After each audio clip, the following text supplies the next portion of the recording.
Hey guys, welcome to week 2 of ceramics class. Today I'm going to give you a lot of instruction on some things that you need to do before you start your animal and then how to actually start your animal. So here we go, let's jump in. So today's tasks, you're going to make some slip to use at home. You're going to have your last chunk of notes before the quiz this Friday. You're going to finalize which animal you want to make for your pinch pot jar. And you're going to start putting your pinch pots together so that they become spheres. And those spheres will be what turn into the heads and bodies of our animals. So first, I want you to gather the 10 tiles that you made last week when we did the Tile Me About Yourself project. The pieces should be bone dry by now. I asked you at home to find a plastic container with a tightly fitting lid, and I want you to get that plastic container now too. Pause this video if you need to. So you have your plastic container, you have your 10 bone dry tiles. So first, put your 10 tiles in the plastic container and then go over to a faucet and slowly pour warm or hot water into the container until it's just below the tops of the tiles sitting in your container.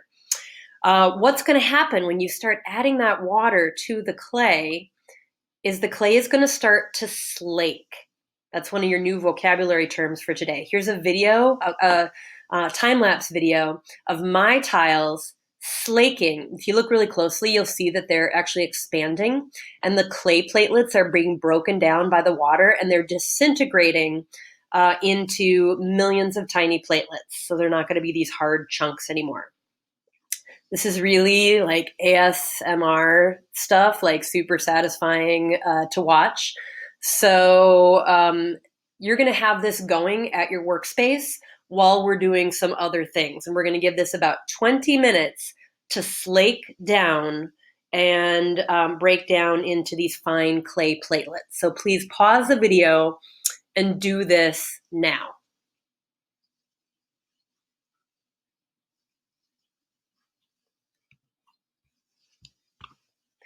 Okay, while your clay is slaking, please get your ceramics notebook out. Up at the top of the next clean page, please write your name and the date.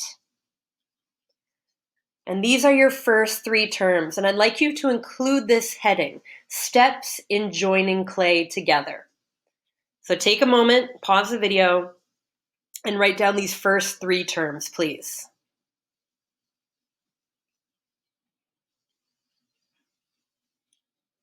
So term number 1 is score.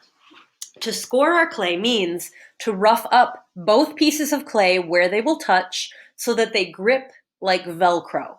When we put our pieces together, we want them to grab onto each other and not let go. So scoring the clay or roughing it up is the first step in getting those pieces to stay together.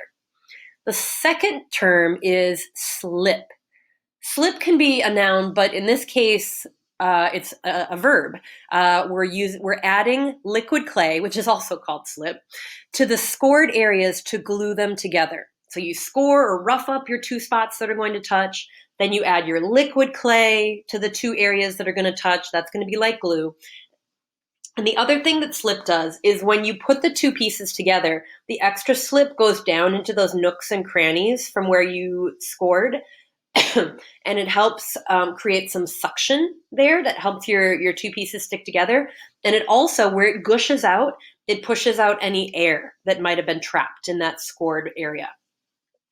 Then the third thing you do when you're joining clay together is you meld.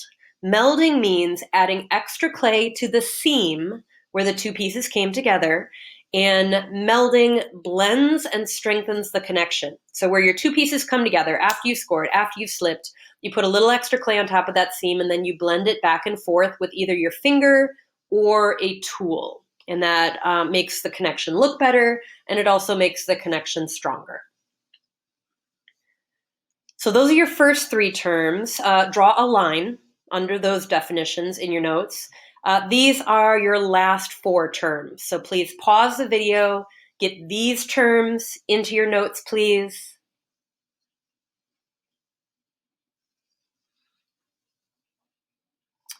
Term number 4 is slake. You just heard me use that when I showed you what your clay should be doing, your dry clay platelets should be doing when you put them in water.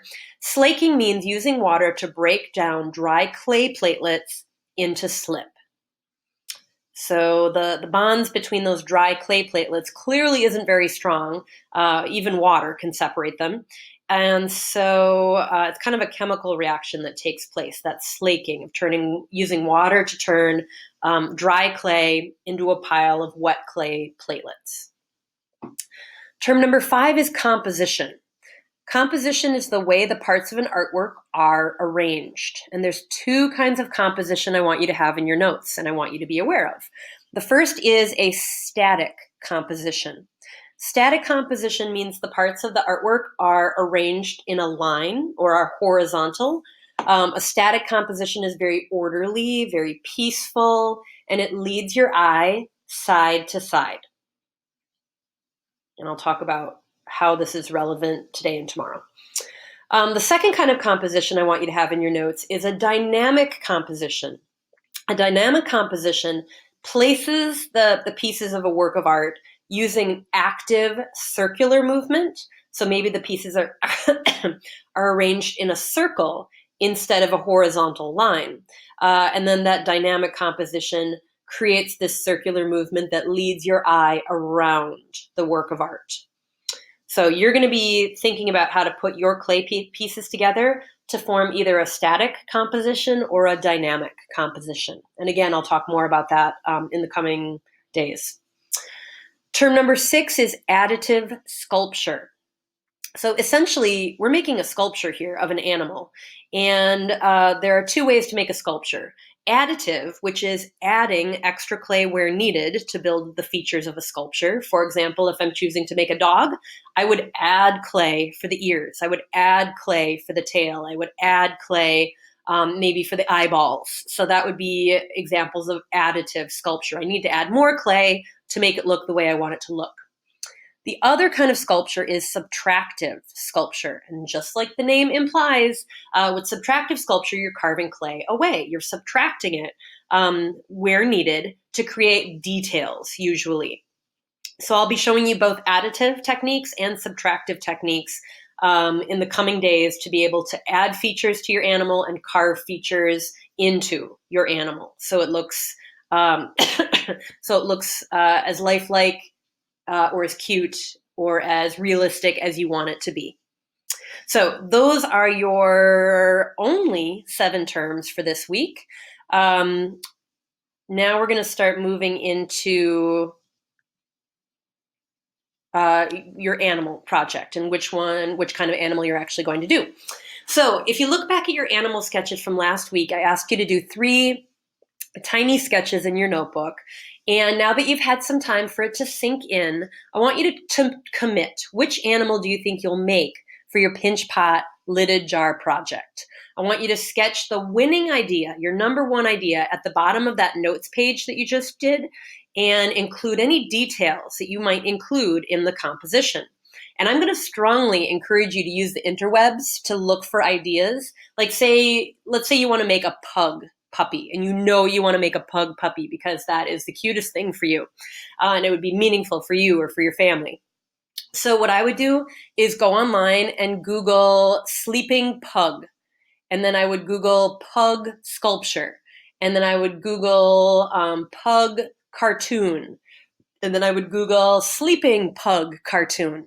Get the widest array of images to use as your inspiration, and then sketch for me bigger than you did those other sketches. Sketch that final idea so I can really have a sense of what your game plan is. So before you start sketching, though, I'm going to walk you through my thought process for what I came up with, just to give you a sense of where an idea could possibly come from. So at first I thought I wanted to do a flapjack octopus because I just saw a video. Someone posted a video of one on Instagram earlier this week, and I thought, oh dear Lord, that is the cutest animal that I've ever seen. But when I looked realistically at this animal, I could see how maybe this could be made up of one big set of pinch pots, but there's really no difference between the head and the body here. And so this really wouldn't work for the purposes of my assignment because I wouldn't be able to utilize the clay like I need to. So unfortunately, Flapjack Octopus, you are out. Next, I thought it would be kind of cute to make a hippo. I really like how their faces are shaped. So I looked at actual pictures of hippos sleeping, and this was kind of the best one that I could find. They're really actually a pretty gross animal. And the pictures of them sleeping are even more gross than the pictures of them in real life.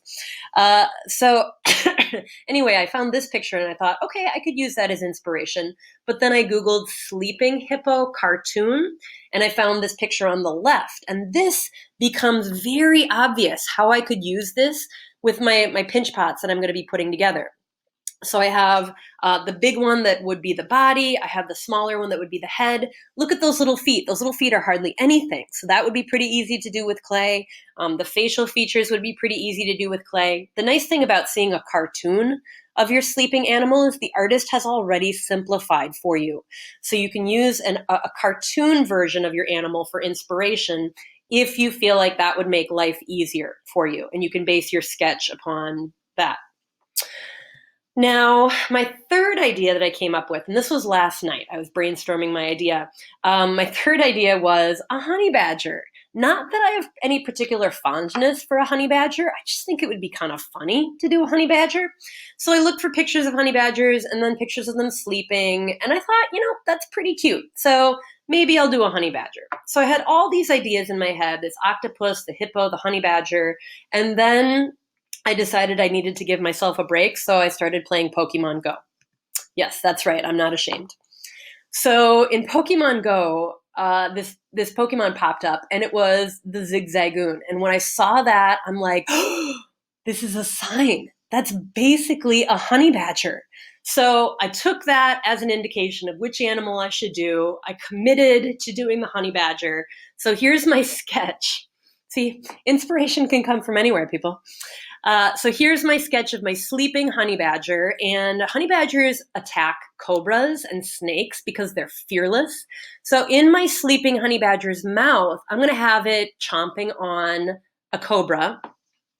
And then because this is a lidded jar, it's going to need a little handle up here at the top, and here's where the lid will eventually be cut off. So I decided it might be funny to have a little sleeping snake sleeping on top of the honey badger, and then this snake up here will be the little handle that I'll be able to use to pick the lid up and off. So that's just where my weirdo head went when I was trying to brainstorm an idea. So I want you to entertain all these weird, wonderful notions as well, and take about 5 minutes and do some looking, do some sketching, because I'm going to want to see your final idea sketched out underneath those notes that we just took. So pause the video here, do a little bit of sketching.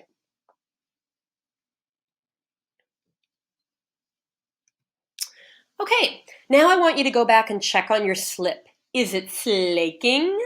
Is it satisfying to watch? If it has already done a lot of its breaking down, I want you to put the lid on your container.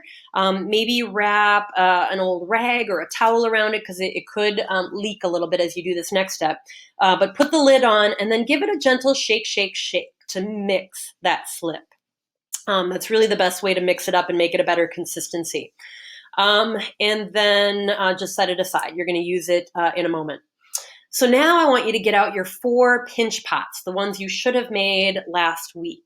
I want you to check which stage are they in. Are they in the plastic stage? Are they in the magical leather hard stage? They better not be bone dry. If they're bone dry, that's an indication that maybe you didn't wrap them up very well.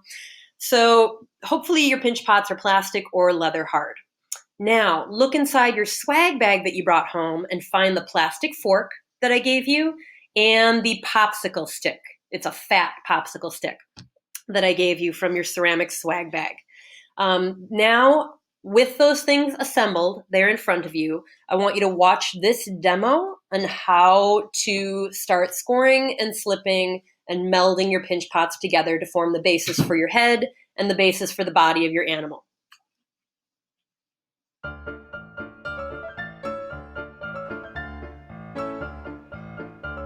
I'm going to get out my 4 pinch pots from last Friday. Hopefully I wrapped them up well. So they're all still in the plastic stage or leather hard stage.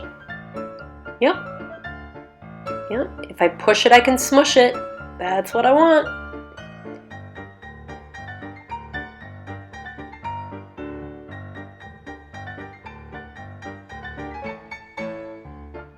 Yep, they all look like they're still in a workable stage. So now I need my fork and I need the thick popsicle stick that you should find in your swag bag. I'm going to take the fork and I'm going to heavily score or rough up the rim of one of my pinch pots. I'm leaving deep little grooves in that rim as I score around the whole thing. And I have to do it to the other one too. Score, score, score, all the way around that rim. Now I need my slip. This slip, that slip's kind of runny yet. It is inferior slip. It has not finished slaking. I need some better slip. Luckily, I have about 50 containers of slip at my house. Good slip. Nice and gushy. I'm going to use the fork to apply the slip on top of the scored areas. So it's adding that stickiness, that glue, that's going to help the scored, velcroed areas stay together. And I'm slipping both rims of both small pinch pots. Then I'm going to find the best way that they fit together. And I'm gently going to press them together so the excess slip kind of gushes out the side. I'm going to use my finger to just blend that extra slip into the surface of the clay. I've scored, I've slipped, now I need to meld. So I need some extra clay for that. And it's such a small amount of clay that you don't even have to wedge it. Just roll yourself a little rope of clay and gently push it into the seam where the two pinch pots came together. This little coil should gently cover up that seam. Oh, that wasn't quite long enough, so I need a little bit more. It's just like a belt that goes around the pinch pots where they come together. And then with my fingertip, and you can also use the big popsicle stick if you don't want to use your fingertip, I'm going to blend one side of that coil upward. This is my melding. Then I'm going to use my finger to blend the other side of the coil downward. So by the time I'm done melding, I won't even see where that coil was, and I won't even see where the seam was, where these two pinch pots came together. Look, it's a hollow sphere. Now I need my sponge as well. I forgot to mention that to you earlier. You will need a slightly damp sponge. And now I'm going to use that damp sponge to just smooth and refine that whole surface. It'll add moisture to those parts of my clay that might be a little bit dry. It'll do some final melding and smoothing. I'm going to use the wet clay on my hands to help smooth things as well. I don't want to push too hard. There's air trapped inside here, so it's almost like a clay balloon. But if you gently smooth it back and forth in your hands, it'll do a really nice job of refining that smooth surface. Now I'm just going to do the same thing to my two larger pinch pots. Scoring with my fork, and I'm a big fan of working smarter, not harder, so I'm actually scoring and slipping simultaneously here. I'm loading up my fork with slip and then scoring heavily through that slip down into the rim of my pot. So scoring and slipping can actually be done at the same time, leaving those deep grooves while also leaving a layer of slip. I'm scoring and slipping the second pinch pot as well. I don't know if you can tell, but I've actually speeded up the speed of this video clip, so I'm working faster than I normally would, just to make this video not quite so long. I'm not usually quite this quick. So now I've scored and slipped these two pinch pots. I'm gently pushing them together using my thumb or my fingers to wipe away any extra slip which has gushed out. And now I need an additional rope of clay. So I'm going to roll a longer one. It doesn't all have to come from one rope. You can roll multiple ropes. And now this is going to get wrapped around, gently pressed into that seam like a belt, all the way around the belly of the pot. Notice I don't really set my pinch pots down very much. I'm mainly working with them in midair, and that's so that nothing gets flat. So you're aware, that's why I keep hanging on to it. Now I'm going to meld. I'm using my finger to blend one side of that coil up. That coil, by the way, was a little thinner than my pinky finger thickness, just so you know approximately how much clay to use. About the thickness of your pinky finger is ideal. Now I'm melding the other direction so that the coil is melded downward into the bottom half. Melding all the way around till I don't see that coil, till I don't see the seam. That is my third step in joining these two larger pinch pots together. Now I'm using my sponge, smoothing everything up, adding a little bit of moisture into the clay, which is going to keep it nice and pliable in that nice plastic or leather hard stage. It's okay if it's still in the really soft plastic stage right now. The next time you work on this, that's when we're going to start moving it into the leather hard stage because we need some strength. I'm going to pack it back and forth real gently. This is me watching Saturday Night Live as I'm filming this. Yay! That's it for your clay work today. So once you have done all these steps for today and you've slipped and scored your two small pinch pots together, slipped and scored your two big pinch pots together, melded it with a rope of clay running around that seam and melded it back and forth so it just looks like a clay sphere, then you're finally ready to submit your assignment for today.